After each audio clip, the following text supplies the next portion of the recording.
For 317 years, the vessel known only as the Silence had drifted through the Kepler 442 system, a monument to incomprehensible destruction and an inviolable warning to the galaxy's greatest civilizations. Every species that had achieved faster-than-light travel had, at some point, encountered the ship. None had ever returned from close contact. Dr. Naithara of the Vegan Institute adjusted her radiation shielding as her research vessel maintained what was considered a safe distance, roughly 50 astronomical units from the mysterious craft. Even at this range, her instruments detected energy signatures that defied known physics. The ship itself was a study in contradictions. Approximately 15 kilometers in length, its hull appeared to be constructed from a material that simultaneously absorbed and reflected light, creating an optical illusion that made detailed observation nearly impossible. "Another probe lost," reported her assistant, Colven, his membrane wings flickering with nervous energy. "That makes 43,206 unsuccessful attempts across all species." The history was well documented. The Andromedans had lost an entire exploration fleet, 12 ships, and 50,000 crew when they attempted to establish communication 3 centuries ago. The ships had simply stopped. No distress signals, no energy discharges, no explosions. They approached within 1 light minute of the Silence and ceased all function. Recovery missions found the vessels intact but completely lifeless, their crews dead at their stations with no apparent cause. The Centauri Federation's approach had been more cautious. They sent automated probes equipped with every sensor technology known to galactic science. The probes transmitted data, normally until they crossed an invisible threshold, approximately 1 light minute from the ship, at which point they went dark. Analysis of the final transmissions revealed no hostile action, no weapon discharge. The probes simply stopped existing in any measurable sense. The crystalline collective tried to make contact through harmonic resonance, believing their silicon-based consciousness might interface with what they theorized was an ancient artificial intelligence. Their resonance chambers fell silent mid-transmission, and the collective's hive mind reported experiencing something they described as the absence of thought itself. Even the machine intelligences of the outer systems, beings who existed as pure information, were repelled. Their attempts to establish digital contact resulted in what they termed cognitive null zone spaces, where their consciousness simply could not exist. It was Dr. Naithara who first proposed the radical theory that would change everything.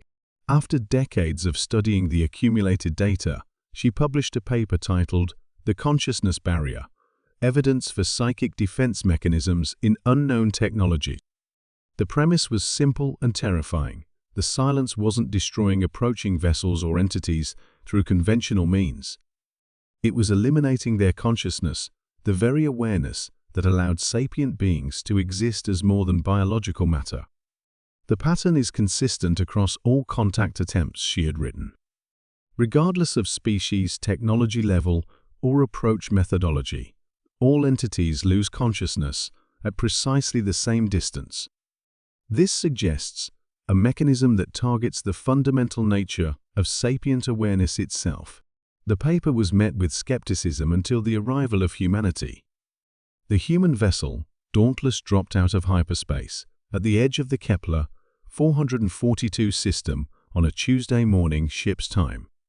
Captain Marcus Reed, a veteran of humanity's recent integration into galactic society, reviewed the mission briefings with his usual methodical attention to detail.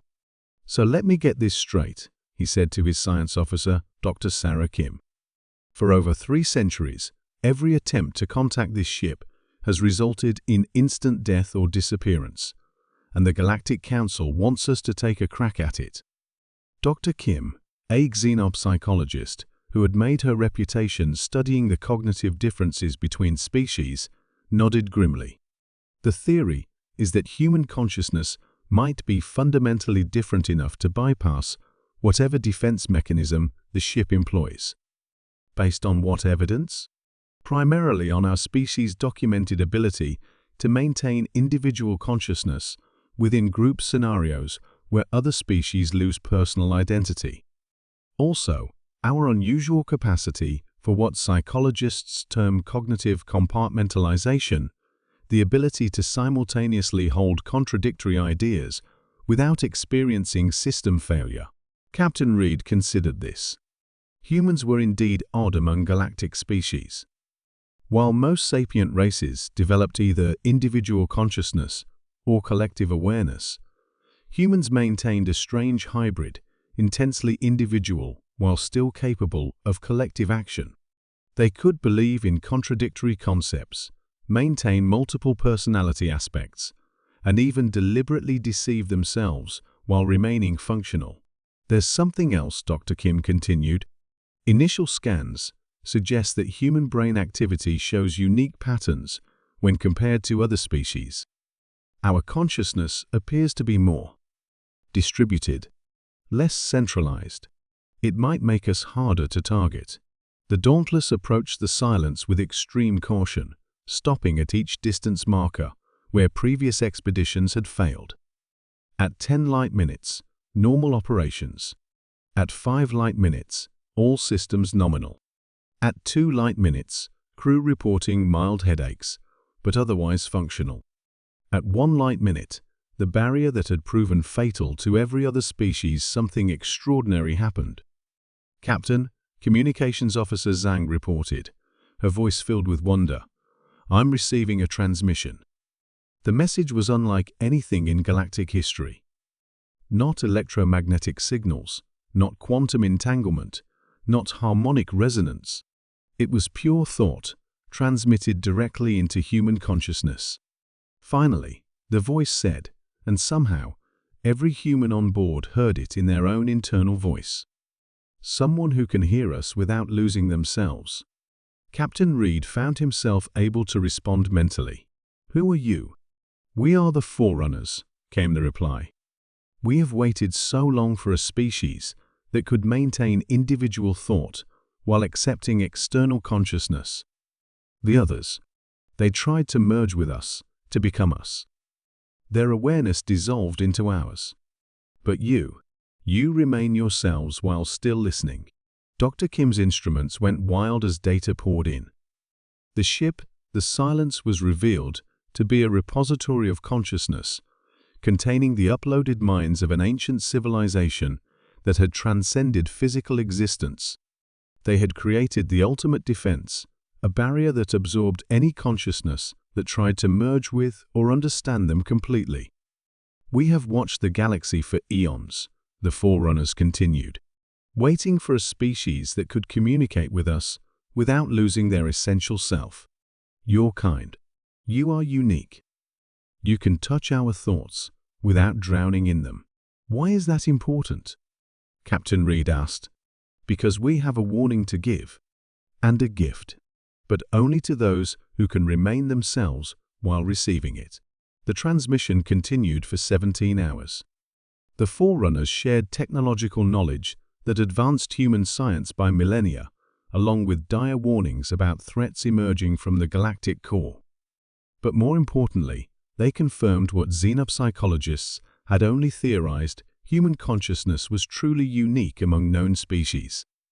When the Dauntless returned to Galactic Council space, they carried with them not just revolutionary technology, but proof that humanity's greatest strength wasn't their engineering, their weapons, or their adaptability. It was their stubborn refusal to lose themselves, even when faced with something far greater than they could comprehend. The galaxy had found its mediators, a species that could communicate with transcendent beings while remaining fundamentally, irreducibly human. The silence no longer drifted alone. It had finally found someone who could listen without disappearing.